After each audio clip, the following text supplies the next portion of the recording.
Hi, this is Melissa Ainsley, and this is the 11 Intuitions podcast. And we have a special guest today, one of our newest team members, Tammy Porter. She is our astrologist. She has just joined us a few weeks ago, and I have several questions to ask her.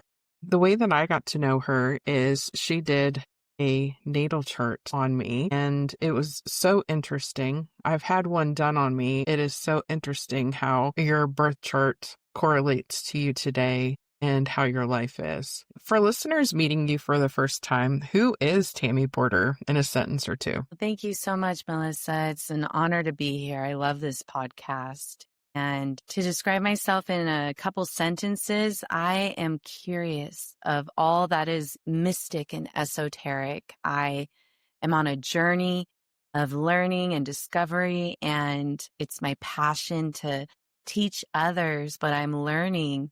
So I learn to teach and I teach to learn, and it's definitely my bliss. What drew you to astrology, and when did it click that this was your calling? Well, I was going through a dark night of the soul, and I discovered in my birth chart some heavy placements that explained part of what had happened to me and why I was the way I was. In my birth chart, there was a possibility of great power that could be used as a villain or as a hero. And at the time, I was actually behaving as a villain, as the lowest level of myself. And I started to understand the mystic properties of my personality and to understand that I could be much more than I was. And astrology helps me to discover the soul path and how to reach the greatest version of myself. It's really amazing. What do you hope people feel after a session with you? I hope people feel seen. I remember feeling so seen from the universe by my birth chart. For example, I have 4 Scorpio placements, and Scorpio is the sign of transformation, of death, of being the villain, and of once you reach your higher self, becoming the guru. And Scorpios are often the black sheep of their family, and that's my story too. I was the black sheep. I was very misunderstood. And so when I saw that it was written in my birth chart to be misunderstood, and it was written in my birth chart to deal with a lot of death and a lot of more heavy transits of life, I was able to feel so seen by the universe. And I went to other astrologists just wanting them to see my birth chart. Like, look at this. Look at what I've been handed. A lot of power, but a lot of trauma, a lot of healing, but a lot of injury. I wanted people to see. I felt like it was so much easier to even explain myself when someone understood the stars and could read my chart. Which branches of astrology do you lean on most and why? This is a great question. There's 4 major branches of astrology. We have Chinese astrology. I'm trying to learn that, and Vedic astrology, which is thousands of years old. And Vedic astrology is like learning another language. Vedic astrology is different than Western astrology. Western astrology is what I practice. Western astrology bases its timing off the seasons. For example, Scorpio is in the autumn, and Scorpio represents death, endings, descendings, transformation because of where it's placed in the seasons. Whereas in Vedic astrology, they're using the sky as it is now because the sky is tilted over 2,000 years. So people might have heard, that astrology is no longer accurate because of the tilt in the sun. And that's true. And when we say the moon is in Scorpio in Western astrology, the moon is not actually on top of the Scorpio constellation, but it's where it is in Western astrology based in the seasons. Whereas in Vedic astrology, if you said the moon was in Scorpio, it would actually be on the Scorpio constellation. But I find Western astrology to be very accurate. It's the most popular. It's what most people use. It was based off of a lot of it. Carl Jung has done a lot of work in Western astrology, and he is the one who brought it into psychotherapy. And so Western astrology is a lot less fatalistic than some of the others. Oh, the fourth one is Hellenistic, and that's the ancient Western astrology. And Hellenistic astrology would hurt your feelings and would put a lot of death and doom and say, well, you were born with Mars on your ascendant, and so you can expect a violent death. That would be what Hellenistic astrology would say.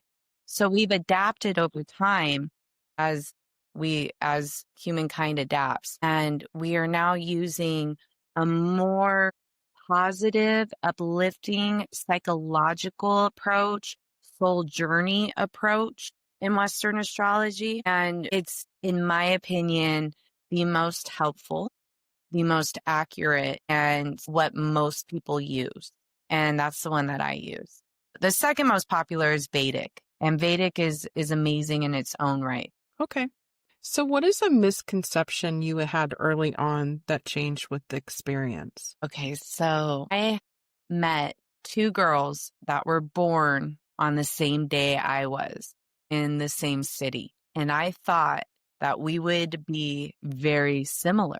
And because our birth charts were so similar. And so I was reaching out to these ladies like, we have to be friends. We are birthday twins. Do you know what this? I want to find out what your life was like. Was it like mine? Are you like me? And I discovered that just because people are born on the same day in the same year does not make them similar, does not make their journey the same. Our souls show through our birth chart, and free will reigns, and everyone's soul is different. And so everyone's soul is going to produce and react differently in their birth chart. That is interesting. What is a time astrology surprised even you? Oh my gosh. One time I was reading a chart for a stranger, and I didn't know anything about them. And I got their birth chart information, and I opened it up, and their birth chart made this beautiful six-pointed star, the Star of David. And I'd never seen a configuration like that before. And I researched it, and it's a very auspicious, special configuration. And it's especially related to the Jewish people. And when I met this client, she was, in fact, from a very powerful Jewish lineage and felt as if she was a reincarnated version of Ruth from the Old Testament, and just had such a powerful connection with her Jewish tradition. And in her birth chart, it showed that as clear as day. And that really surprised me and just made me even more excited to see how astrology can absolutely show just such magical, mystical things. That's just amazing. Can you imagine? Look at this. Like, it's just beautiful. It'd be art almost, you know? Yes. I was much more excited about it than she was. She was okay. Cause I don't think she hasn't seen hundreds of birth charts like I have that usually don't hold a lot of shape. It's usually a disarrayed, everywhere pattern. But some birth charts, they have what's called a grand trine, a triangle in their pattern. And those people are usually very blessed. And then some birth charts have what's called a grand cross in their pattern, which looks like a cross. And those people are handed a lot of difficulties, trials, tribulations, but also opportunity for greatness. And so just the shape alone of a birth chart can tell a lot about somebody. You were talking about free will earlier. Charts can bring about a lot of things. How do you balance fate versus free will in your readings? This is what's wonderful about Western astrology. Western astrology really focuses on free will as the ultimate decider of fate. I think people get turned off from astrology when they are being told this or this will happen, or this has to happen, or this is what you're going to be. Free will reigns supreme. And so in Western astrology, it shows more of the path of the soul, more of possibilities. And so that's what I tell everyone too at the beginning of a reading, is that, remember, take what you want from this and leave what you don't want. Never allow someone to place some sort of curse on you, or intention or manifestation on you that you don't want to happen, right? I think we got to be really careful with that, not to manifest negative outcomes towards people by predicting them. How do synastry charts work? Synastry is so much fun. That's when you compare one person's chart to another chart, and you can do lots of different techniques to compare them, and they show passion between people. They show love, connection. They show where people are on the same page and where they're opposites. And it's funny with astrology because opposites truly attract. And in astrological signs, every sign has its opposite sign. So you're a Leo, your opposite sign is Aquarius. So you would actually be attracted to Aquarius sun people. And I'm Scorpio sun. My opposite is Taurus. And believe it or not, my best friends, you know how you have some best friends that they become like family and they never leave? Those are my Taurus friends. And it's funny though, because Scorpio and Taurus are both known to be very loyal. So the signs that are opposites also have similarities in them. And for example, Leo and Aquarius, the similarities is both of them are very benevolent and helpful to humanity. But Aquarius likes to be outside of the scene, where Leo wants to be on the scene. And so they're both opposite, but similar. And so when you can understand how signs work together, and where you're opposite and where you're similar, where there's synergy, it's a total game changer. It's a total game changer. And it's my favorite type of astrology to do. And I am that girl where when I had a crush on a boy, I would find his birth chart. And Facebook is so helpful because it has their birthdays. And it's a little harder without their exact time of birth, but I could make it work sometimes. But I would always be checking my synastry chart with my crushes. And, in India, they recommend you get your synastry chart with your partner checked before you get married. Almost every time they will have an astrologist look at the synastry between a couple before they get married, and it's very important to them. And I think we should do that. I do. I am helping a friend who's just having the hardest time in her marriage, and when I looked at their synastry chart, there were things that were going to stay really bad in what I saw in that. And when you know that, it helps you make decisions to move forward. Let's talk about natal chart interpretation. And in plain language, what is a cosmic blueprint? Every birth chart is like a fingerprint. No two are the same. They are all different because not only do we have the planets, but we have asteroids, and we have the shifting of Earth's tilt itself and the sun. It's individualized for each person. And it shows so much mystically on what is possible, where your gifts are, where your trauma is, where there's a lot that could go forward. But it's also not a science. Astrology is usually intuitively interpreted. You find a lot of possibilities, and the best way to do it is to start with an astrologer and then study your own chart yourself, right?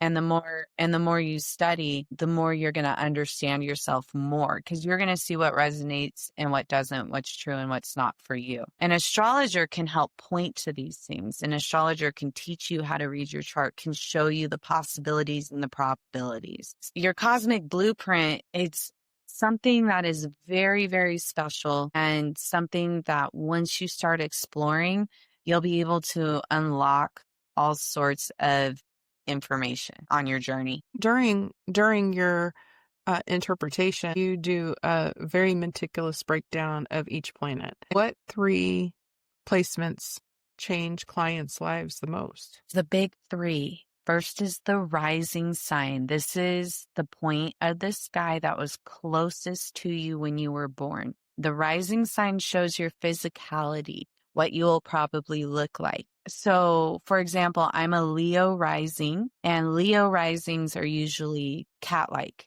in appearance, and they have big hair, cat-like eyes, red eyes usually. And it's funny because I always get red eye in every picture, and I've always had an obsession with my hair, and I have been told I have cat-like eyes. I liked that. Pisces rising, those are my favorite. They're so cute with the biggest eyes and big old eyelashes. And I've never seen a Pisces rising that didn't have big, beautiful eyes. The rising sign is very important. And then the sun sign is what everyone goes by. It's what they know themselves as. It's on what date you were born is what sign you are, right? The sun sign does show a lot about a person, but it only shows one part, one small part, where the whole birth chart itself shows all these different parts and all these different attributes. And you got to put them together like a puzzle. And then the moon sign, if people knew their moon sign, they would know intuitively what they need to heal, what they need to feel loved, what they need to feel seen, because the moon sign is our inner emotion, our inner self, our tender self, our feminine nature. And we all have masculine and feminine nature, men and women. We have both inside of us. And our masculine energy is our ego. It's what we express to the world. It's our personality. It's how we're interacting with the world. But our moon sign, our feminine nature, that's what's precious to us. And what we're doing on the inside, our inner work, our inner healing, our love languages is in our moon sign.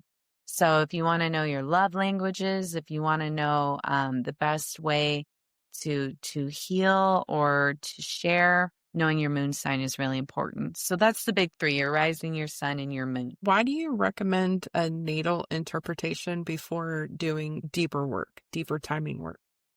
It's really important to understand what you're working with, at least the basics. And you could get the basics down before you go deeper. I don't think any good astrologist would ever try to tell someone, well, this shows that this and this exact thing is going to happen. But an astrologist can say, well, Saturn is going to be aspecting your sun in your progress chart. And so this is going to be a time of discipline. And you'd have to understand what your sun means, what transiting Saturn means, what progressions mean. It's important to get that initial birth chart reading. And in my birth chart readings, I do provide a crash course on how to read your chart, on what we're doing. And then you'll be able to understand greater what it means as the planets move and progress, and that type of energy is moving in your life and what it means. Let's talk about preparing for a session with you. I know that we had talked about times, and I know how important that is. You said, what birth info do people need to get to you? Like, how accurate is the birth time? Well, luckily, the exact time of birth is written on most birth certificates. But there are birth certificates that do not have the exact time of birth written on them. I've seen them. So when you don't have the exact time of birth, there's ways that you can get what's called a rectification and have an astrologer go through major life events to try to discover your exact time and your rising sign. If you don't have your exact time of birth, the first thing I would do is try to find it through records at the hospital, through talking to your mom, your dad, your grandparents, to really try to pinpoint it. I can still do a chart reading for someone who does not know their exact time of birth, if they just know their birthday. And that's possible, but it will be less informative as when they know their exact time of birth. Does astrology take sensitive topics in real time, like, things that are going on in life right now? Yeah, I've had some really sensitive topics. I helped my poor friend. She kept having miscarriages, and I looked at her progress chart, and her progressed ascendant was conjunct Pluto, the planet of death, transformation, darkness, deep topics. And sometimes, astrology can be very helpful in seeing that this is a phase that you're going through. But it's hard to explain to someone that you're going through a phase where death is touching your physical body and it's manifesting as these miscarriages. And what we can look forward to is that it is a transit, so it won't last for long. It won't last forever. This particular transit did last a couple years. It's one of those things where people would rather know than not know. That's why they're looking for this information. Why is this happening? Why are these miscarriages happening? And I don't know why the reasons in the spiritual realm, but I could see timing and probability. Pluto, the planet of death and the underworld, brings lessons to us that are not fun, but that are really important in our soul's development. Death is something that is very sacred and necessary for life. As a Scorpio, is a sign ruled by Pluto, and so Scorpio also rules death. And so that's a topic that I love talking about, that I love to try to be helpful to people with on their healing journey. Really, we could not have life without death. And death is not the end of our soul, not the end of our journey. It's something necessary in order for us to live on earth in the physical realm. Death is a friend, not an enemy. And so that's part of how I try to be helpful with sensitive topics. When someone books a reading with you, what does an astrology follow-up look like? Those are fun. Then we can go deeper. There's so much to learn just in a birth chart reading. And so we get to go in a follow-up reading, really popular questions, or what's my love life look like? When will I fall in love? Astrology absolutely points towards times that love is probable. And it did that for me in my life. I remember having some dry years, right? And I would see, though, that my Venus, which represents my love life, was afflicted by Saturn, which represents discipline and restriction. And so I was supposed to spend time alone. But I would shake my fist at the universe because I, at the time, was lonely and tired of being single and tired of learning about myself, as they say. But I needed it. It was a necessary lesson.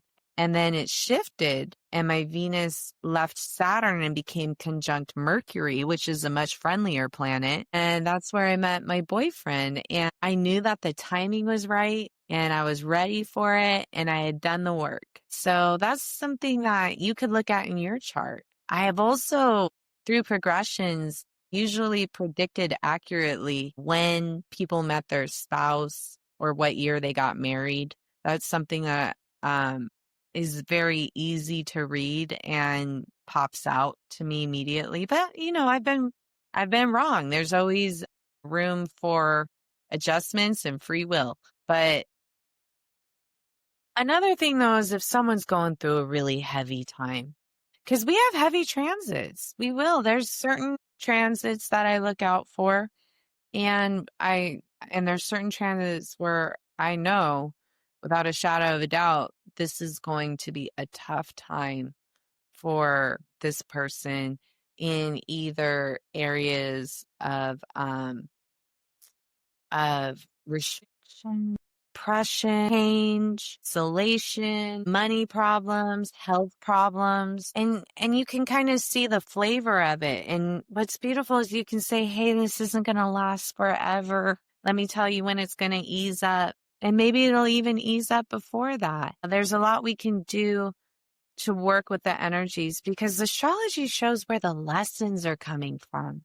And if you face the lesson with your eyes open and your heart open, and you meet the task and you learn it and you complete it, then you can be done with it quicker. But if you close your eyes, if you run from the lesson, if you ignore the lesson, we repeat it. It just keeps repeating until you're done with it, until you're ready. And that's why it takes some people longer than others. That's why charts, you never know exactly what you're going to get or exactly what's going to happen, because it depends on the person, on your growth process, on whether you're growing or not. I remember when you read my chart and you're like, look at this year. And I'm like, yep, that's when my mom died. And you're like, yes, this looks like a really rough time for you. And I'm like, it was really bad for me. So I just was shocked that it showed up in a chart. It's just amazing. So what's a favorite breakthrough moment where a chart insight unlocked something big besides meeting your boyfriend? Oh my gosh. Actually, I will expand on that a little bit. I finally got my hands on his birth chart. And when I looked at our synastry, it was the most powerful synastry I've ever experienced with someone else in my chart. One thing that's really beautiful is when a man's sun sign is in your moon sign, because the sun is the masculine, the moon is the feminine. So his sun is in Pisces, my moon is in Pisces. So his masculine matches very well with my feminine. Our moons are trying each other's Venus. It was the most beautiful thing. And what happened was I relaxed into our relationship and into our dating as soon as I saw our synastry. I was like, this is going to be so natural and so easy. And sure enough, it was like we'd always known each other. There's chart markers too that show where you have connections, past life connections. And I have a very powerful mentor in my life. And I compared charts with me and my mentor, and we absolutely had past life connections in our chart. And you could tell through the north node and the south node. And it was something where I said, wow, this was when I first started working with her, and I didn't know if she was someone I wanted to work with. But when I saw our past life connections, I also saw that part of the reason I didn't want to work with her was I was intimidated by her, because she's a lot farther along in her journey of learning in some areas than I am. But when I saw it, okay, we're connected, I was able to relax into it. And so that's what I love to do for other people.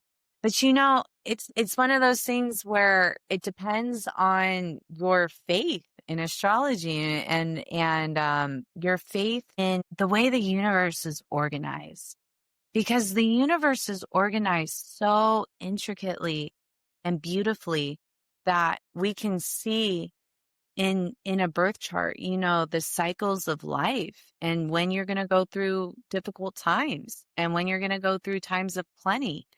And yet we connect with other people, and then their charts now affect us. And our chart, it's like a wheel. It's like clogs in a clock, all working together in perfect working order for us to all get the lessons. And somehow free will reigns in there too. And yet it all still works despite free will. And I wish I just love exploring that. I just love learning more about how it all works, because it gives me so much peace. Let's get into one of my favorite topics, which is skeptics. What if someone is curious but skeptical? What do you want them to know? Well, the first thing I would ask is if they were a Gemini.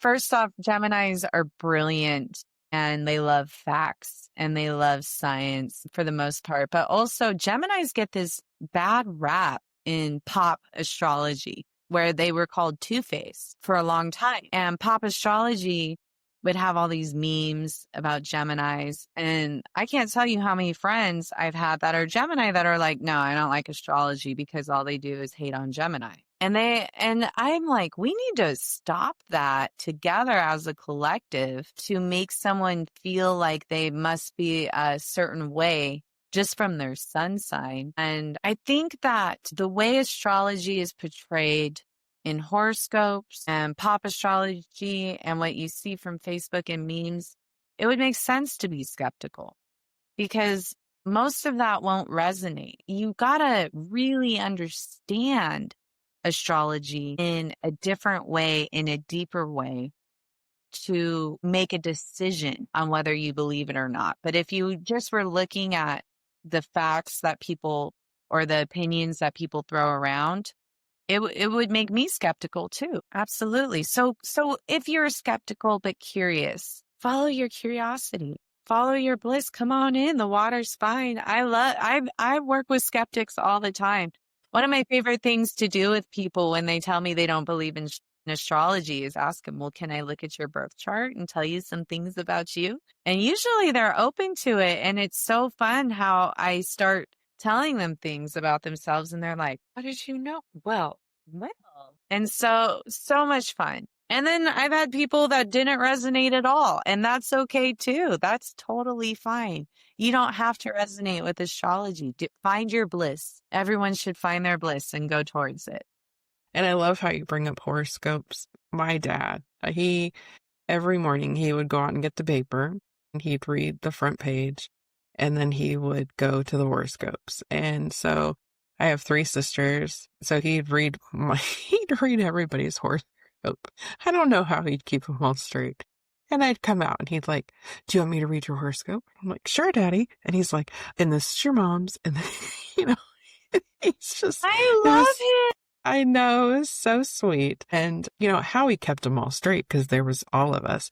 And, I mean, for years he would do that.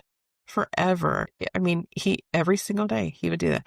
And my dad had macular degeneration. So he wasn't able to read, but up until he had the big magnifier and he would always read the horoscope. And I just love that. And so what is the difference between horoscopes and astrology? But I mean, they're all signs and everything. So what is it? Your dad is a gem. That is such a great way to connect. And it's a huge difference. Horoscopes takes your sun sign and gives everyone in your sun sign the same horoscope. They're not looking at the actual birth chart. They're not looking at the houses, the rising, the moon, where all the planets are. Horoscope might land correctly sometimes. It could have a little bit of similarity, but for the most part, I think horoscopes do more damage to astrologists than good. I wouldn't waste my time with that at all because it's so much more intricate, detailed, and personal than a horoscope could ever do. And the best way is to learn it yourself if you really want to know, or hire an astrologist who can do it. Yes, that's the best way to do it.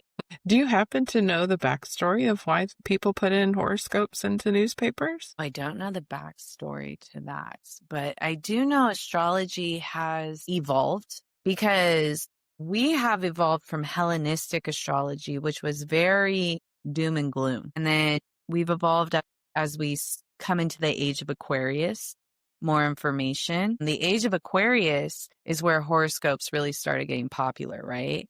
And that's and it was Carl Jung, actually, the famous psychotherapist, who brought astrology into the forefront with psychology. He was one of the pioneers to give someone a psychological evaluation while using their birth chart, which is so brilliant, so brilliant. And it's what I try to do. It's the teachings that I try to bring to my clients.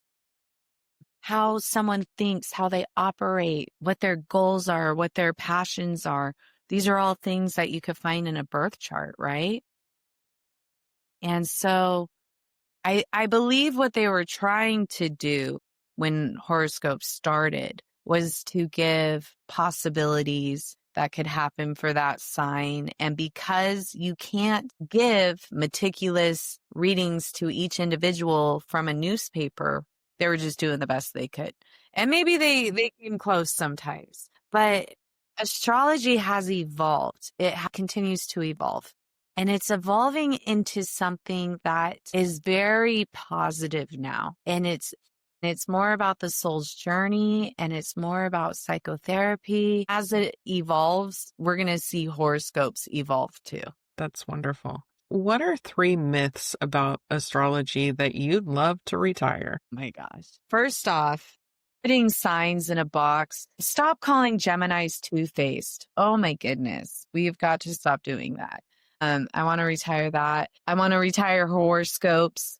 Astrology is not doom and gloom if you're doing it correctly. There's so much more to discover in astrology than what people think there is. If someone's listening to this right now, if they're nervous, how would they approach their first reading? What would you tell them? Oh, there's nothing to be nervous about. There's everything to be gained and nothing to lose. It is all about self-discovery. And if you don't like anything you hear, you don't have to take it. You don't have to believe it, and you don't have to bring it with you. Take what you need, leave the rest. Spirit's showing me, you have this big circle and then you have these perfect lines and everything. And what is it, a compass that we used in high school? How do you make a birth chart? What kind of tools do you use? Do you use software? Yeah, I have an expensive software called Ephemeris, and I love it. And on my phone, I use Astrofuture. If anyone is interested, Astrofuture is great for beginners. Ephemeris is when it's more for advanced, but you do need good software to do this, because it's very important to get accurate data and to get time zones changed over, because you need the exact time and the exact location of birth. And the exact time depends on when the time zone is and the exact location. So you need the software that's going to make sure all of that is correct. That just made me think, like, if someone was born and the time zone changed, that could just totally mess up a chart. And with the software, you wouldn't even have to worry about that. Oh, goodness. Funny story. I have students that I work with mediumship. I have 2 Australian students, and I was going to put them on the schedule for this week. And the time had changed apparently in Australia before it does for America. And the time had changed last week. And so my student, he was off for a week because he went to Japan. And so he messaged me and he's like, are we still on for 8 a.m. for his time? And I'm like, yes, we are. And his time for 8 a.m. was 4 o'clock my time, but it was supposed to be 5 o'clock. And he, I guess, didn't realize that we didn't change times. And so I always go to Google and say, okay, what time is this going to be? And it said 4 o'clock. And I'm like, wait a minute. No, it was 5 o'clock. And then they said, well, they had changed the times. How am I supposed to keep the times? And it's just the time zones for everything, I didn't realize how much it changes. And, just thinking about that for birth charts and all of that, could you imagine if a baby was born right when the time changed or even a minute beforehand? It's just amazing. All of that in a certain area. It's the things that I'm learning about your birth charts are just absolutely amazing. You have an excellent point. And imagine doing this without the computers, which is how the ancient astrologists did it. And they would have to look through logs, and it's called an ephemeris log. They would have to figure out the angles themselves, the timing. And that's why so many ancient pyramids and buildings are built with the solar system in alignment. The eclipses are aligned. Through the Mayan buildings, they always had it set up so that you could see where the stars were and align them according to the shadows, according to the placements.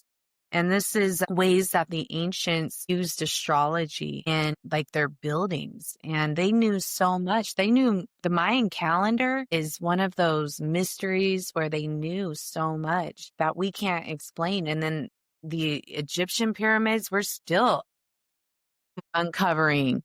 And I love Ancient Aliens. Do you watch Ancient Aliens? I do, yeah.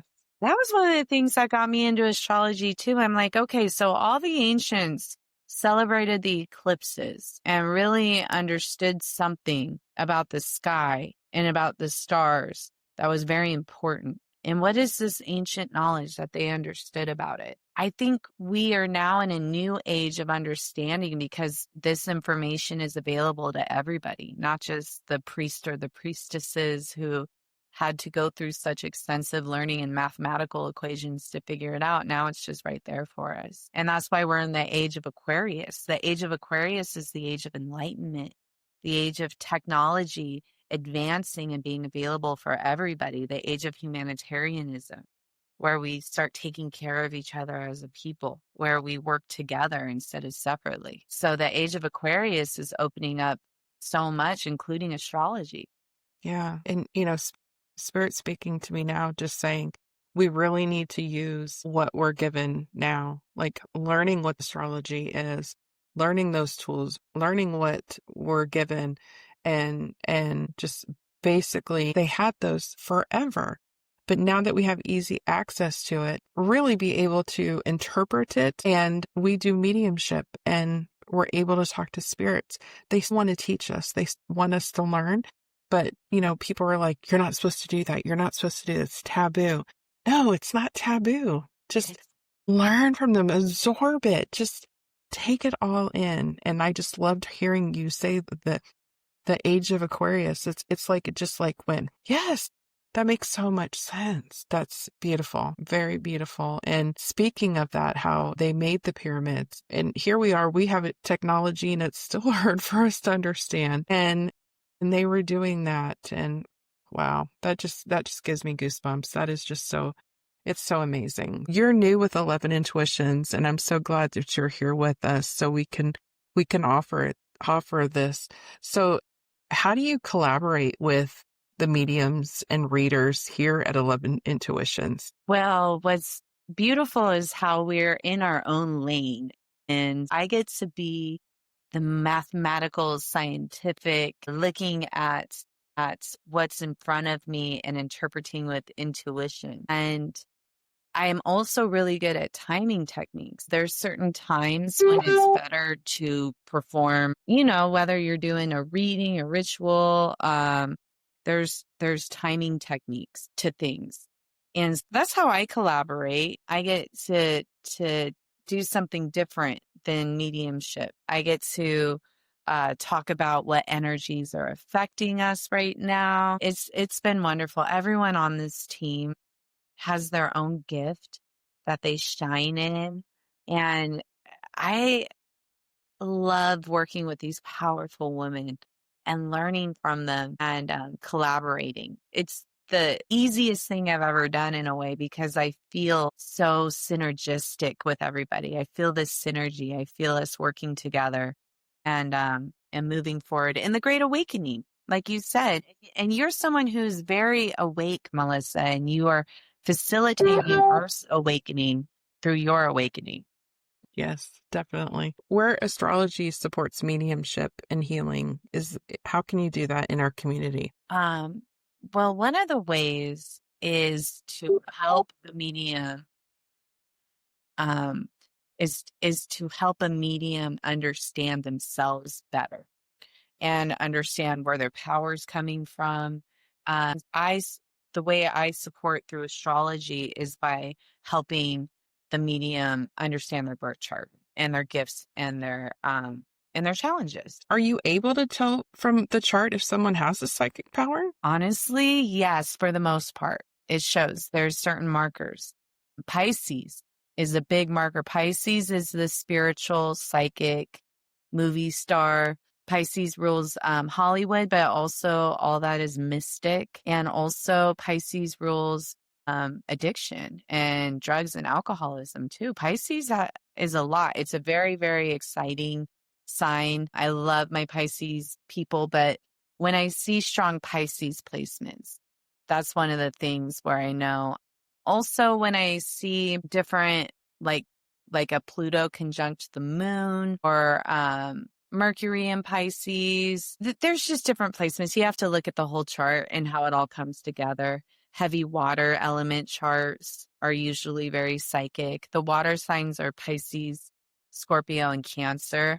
And when someone has a lot of planets in the water signs, they usually have a lot of psychic powers. Let's go to your chart and ask, what is your big three and each way they show up in your life? So I'm a Leo rising, and Leo risings tend to get attention whether they like it or not. And it's something I've had to deal with in life because I'm a Scorpio sun, and Scorpios like to be undercover. They like to watch from underneath a rock, and they're seeing everything, but they don't like to be seen. But because of my Leo rising, I am seen. I've had to learn how to allow that. I overshare all the time and then have the overshare regret. Why did I do that? And then my Pisces moon. I remember when I found out finally that I was a Pisces moon, and my whole life flashed in front of my eyes. Because I've had such a Pisces experience. I don't want to get into it too much, but Pisces is very magical. And I think that's where I really shine in astrology, and my love for the esoteric, my love for the mystic. And so, yeah, that's my big three. Is there a current transit that you're currently working on that we can ask? Can we pry? Yes, and I am so glad you asked that, because this one has been particularly profound and powerful. And if I didn't understand astrology, it probably would have hurt my feelings a lot more. Because what's going on is Pluto, which is the planet of power, ego, death, destruction, is perfectly squaring my sun. And my sun represents my ego, my self-confidence, my personality. And so what's happening is it feels like an ego death. And that's what, when you look at it symbolically, astrologically, is what it's supposed to feel like, an ego death. And so what I've been experiencing is a lot of questioning myself, unsure, insecurity, shadow work. And the shadow work is where I'm uncovering and discovering more about myself, things that I need to work on, karma that I need to work on, mistakes that I owe amends for. You know, ego is necessary, and we all have it.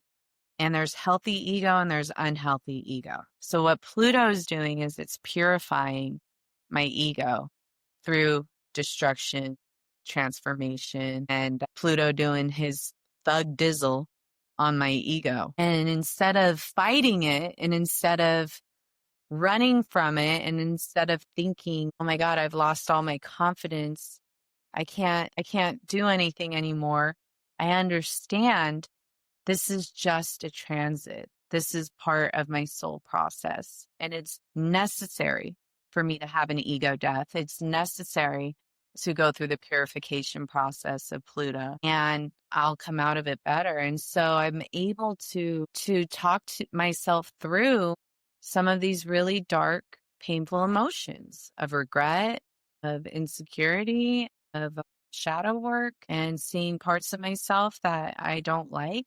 But instead of rejecting them, I'm bringing them in and incorporating them into the whole. I'm really big into shadow work. I'm probably going to create a class on shadow work very soon.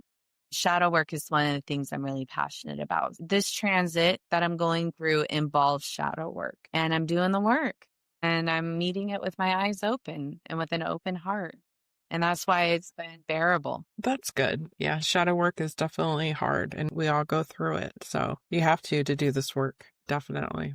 Yeah. So let's talk about booking and next steps. So who is a perfect fit for your natal chart interpretation? Honestly, anybody. But the perfect fit is someone who understands astrology a little bit and wants to learn more. That's my favorite, because then we can go deeper. But I'm also love people who know nothing. If you know nothing, you will get so much out of a birth chart reading. If you know a lot, you will get even deeper into the birth chart reading. So all levels are welcome. Let's go through the 1 or 2 steps that they need to prepare for it. Just finding your birth certificate to get your exact time and location of birth, and then going to the 11 Intuitions website and finding me on the website and booking a reading. 3 more questions that I want to ask you. They're just things that, I was wondering. Do chart placements get passed down like bloodlines? Absolutely, they do. That's why you see families where they're all born in the same week. You'll see that, or you'll see oftentimes that like grandchildren are born on their grandparents' birthdays. I've noticed especially that in my family, my mother's moon sign was my rising sign, and then my moon sign was my son's rising sign. And so what happens is the mother's moon sign becomes the child's rising sign throughout generations and generations. And I've noticed that. And so astrology, absolutely, you can see the family resemblance in it, and it is so much fun. So anyone, if you want to book a chart with me and you want to book someone and you want to bring or look real quick at your relatives and how you guys have a synastry, we could do that too. That's really fun. How do synastry charts help understand each other better? You could find out in a synastry chart if you're connected from past lives. You can find out if you complement the person by being opposites or if you complement the person by being similar. You can find out whether you're soothing presence or an antagonizing presence to that person, how you work together, strengths and weaknesses. Do a synastry chart. If you want to get to know someone better, or even if you have a crush on somebody and you want to know super fun. Now, I know you said that you used it with your boyfriend, and I know you said you used it with a mentor, but have you used the synastry chart with anything else in your life? Okay, astrology works for events. So I signed a contract, a class to learn something, but I had signed a contract and I wasn't sure if I had wanted to do that class or not. And I looked up the exact time and date that I signed the contract and created a chart for it. And then I compared that chart to me. And what I discovered was I was feeling delusional about this class and spending too much money on it when I didn't really need it. And I could get that from comparing the event chart of me signing that contract to my birth chart. So astrology can be used for events just like it could be used for people. And that's why astrology can be used forensically. Astrology can be used at an event of someone going missing or a crime being committed, and it will have clues to the event and the crime. Everything has an astrological date where you can make a chart out of it and read the chart. Whether it's a human, an animal, or an action, or an event, or a contract, or a car even. And animals have birth charts. My dog is an Aquarius sun, Aries moon, and she totally acts like one, which cracks me up. Well, this was all enlightening, and to find out more about you was so exciting. And I know that we're going to have another part to this podcast where you read the charts for everyone that is in 11 Intuitions. Yeah, we're going to see where we work together and what the strengths and weaknesses are. Psychic power, that's like written in the stars. This is a powerful priestess. This is one who knows. This is someone who can connect to spirit easily. And so just seeing that and also seeing the personalities. And I will give a little hint. We have heavy Pisces energy in this group. The Pisces energy is strong and I love it. And I feel right at home here with my Pisces moon. Well, that is great. I want to thank you for coming on the podcast and giving us all this information. I understand that just a little bit more, and I hope that's what we can bring to people today. Anyone who wants to book with Tammy and want to learn more about 11 Intuitions, you can find us at www